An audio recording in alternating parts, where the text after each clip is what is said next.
Hello बच्चों, welcome back to NCERT series of chapter motion. Last video होने वाली है इस चैप्टर की। हम क्वेश्चन नंबर 9 और 10 करेंगे इसमें। क्वेश्चन नंबर 9 में है, state which of the following situations are possible and give an example for each of these. पहला पार्ट है, an object with a constant acceleration but with zero velocity. बताओ क्या ऐसा हो सकता है कि किसी ऑब्जेक्ट की एक्सेलरेशन तो हो लेकिन वेलोसिटी जीरो हो। सुनने में बहुत अजीब सी बात लग रही है, but yes this is possible.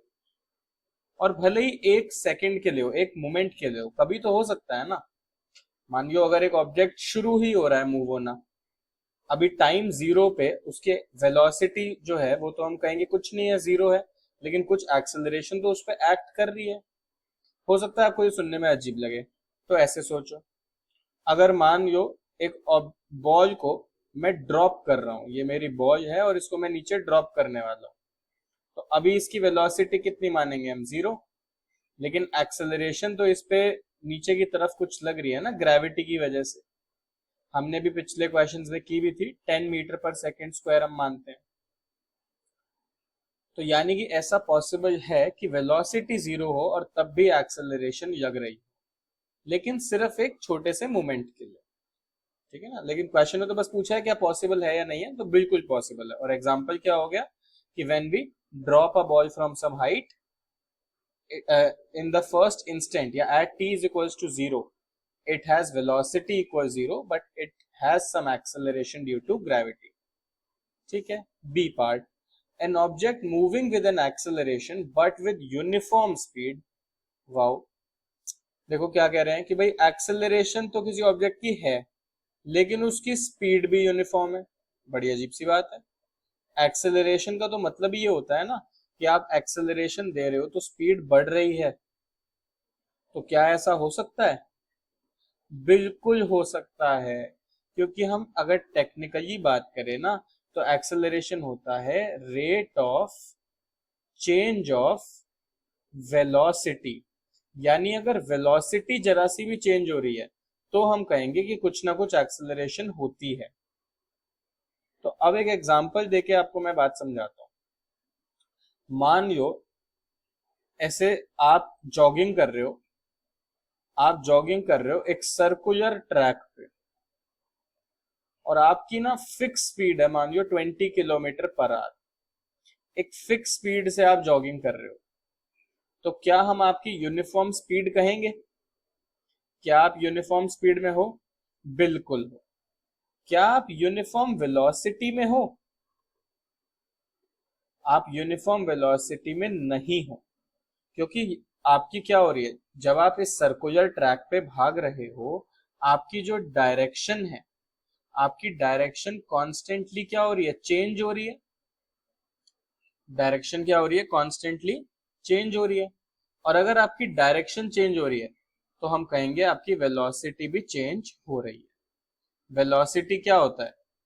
Velocity होता है स्पीड, लेकिन साथ में डायरेक्शन भी देखना, तो वो वेलोसिटी बन जाता है। तो अगर आपकी डायरेक्शन चेंज हो रही है तो आपकी वेलोसिटी चेंज हो रही है, यानी कि आपकी कुछ एक्सेलरेशन है। क्या आपकी स्पीड चेंज हो रही है? स्पीड चेंज नहीं हो रही, यूनिफॉर्म स्पीड है। तो इस पर्टिकुलर सिनेरियो में जब आप सर्कुलर मोशन में हो, जब आप सर्कुलर मोशन में हो, और वो भी कैसा, यूनिफॉर्म सर्कुलर मोशन, यानी एक फिक्स स्पीड से भाग रहे हो, तो हम कहेंगे कि आपकी स्पीड तो चेंज नहीं हो रही है पर आपकी कुछ एक्सेलरेशन जरूर है। ठीक है। तो यानी कि इसमें बी पार्ट में आंसर क्या हो जाएगा, yes it is possible an object can move with some acceleration and still have uniform speed. Example, circular uniform motion. ठीक है। सी पार्ट है, an object moving in a certain direction with acceleration in the perpendicular direction. वाह भाई वाह। ये कह रहा है क्या ऐसा पॉसिबल है कि आप मूव तो कर रहे हो एक डायरेक्शन में इधर, लेकिन आपकी एक्सेलरेशन उसके परपेंडिकुलर हो। ये तो सुनने में बड़ी अजीब बात लग रही है। भाई जिस डायरेक्शन में एक्सेलरेशन होगी उसी डायरेक्शन में तो मूवमेंट भी करोगे।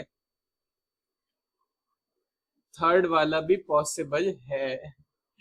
हाँ जी, थर्ड वाला भी पॉसिबल है, और बिल्कुल जो सेकंड था ना वही इसका एग्जांपल है।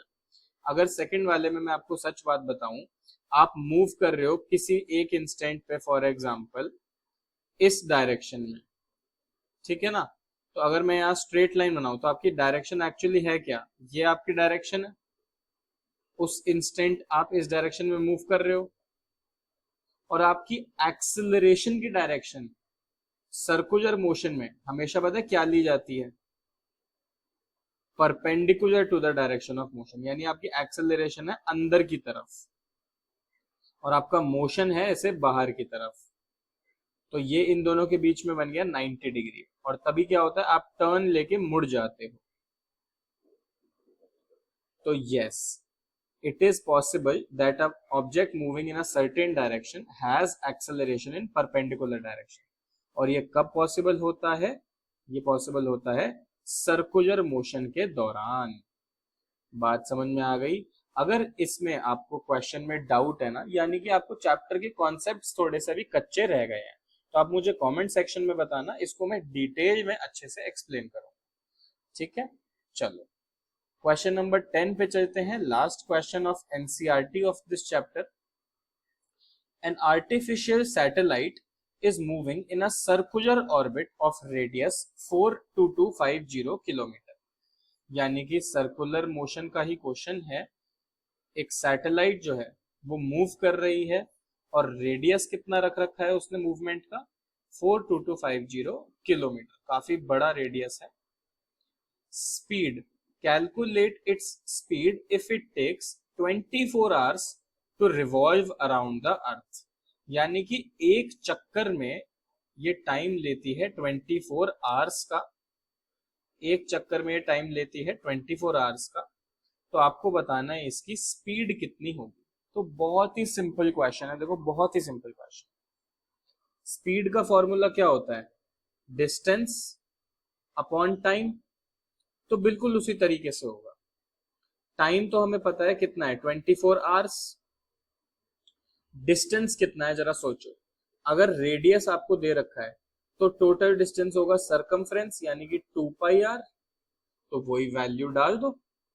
तो यहां से हम इसको यानी लिखते, नीचे लिख लेते हैं, डिस्टेंस हो गया 2 पाई यानी 22/7 इंटू आर 42250, ये हो गया हमारा डिस्टेंस, और इसको डिवाइड करेंगे टाइम से, तो आप सीधा लिख सकते हो इंटू 1/24। आई होप ये बात समझ में आई हो। ये हमारा हो गया डिस्टेंस मल्टीप्लाई 1/टाइम। अब ये आप कैलकुलेशन करोगे तो आंसर आ जाएगा। देखो कैलकुलेशन करें इसमें, 2 से ये 24 कट जाएगा, 12 से 6 बना, यहाँ बन गया 11, 3 बना तो ये आ गया 21125। क्या ये 3 से जाएगा, 5 और 1 6, 2 और 2 4, नहीं 7 से कट होगा ये, 7 3 जा 21, 0 7 1 जा 7, बच गया हमारा 5 55, 7 8 जा 56, रफली हम 3018 लिख सकते हैं। और रफ कैलकुलेशन करते हैं तो ये 3 से अगर कट करूं मैं, 1006